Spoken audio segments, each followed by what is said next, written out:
Optimized Conway.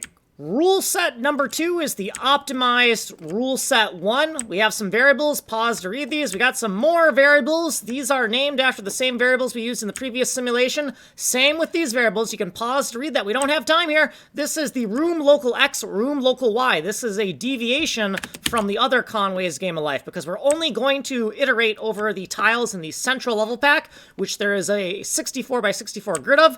Okay, here is our current tile with a new getter that does not exist. We're going to figure out if that tile exists or not. Then we're going to figure out the number of neighbors around the current tile, right? So we need the offset x and y relative to the tile, and then we're going to get room local x and y tile, and then we're going to get that neighbor tile, and then we're going to figure out if that neighbor tile exists. If it does exist, number of neighbors goes up. Then in the classic rules here, this is the Conway's Game of Life classic rules that we had in the previous simulation. Nothing has changed. And then mark tile for make or delete. So we're just going to shorten this reference here so that if the tile is marked for deletion, this is going to be our modified tile with a delete marker in it, and then we're going to put the tile here. Then if the tile is going to be marked for making, we're going to take the original tile and we're going to mark it for making, and then we're going to take this modified tile and we're going to put it back into the tile map. Okay, then we need to do another Conway's Game of Life pass over the same exact tiles. So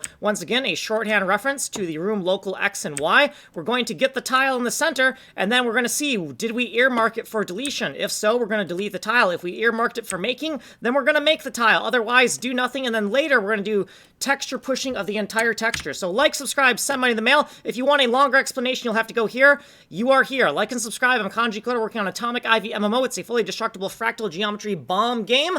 Kind of like side-scroller Bomberman, but probably nobody knows what that is.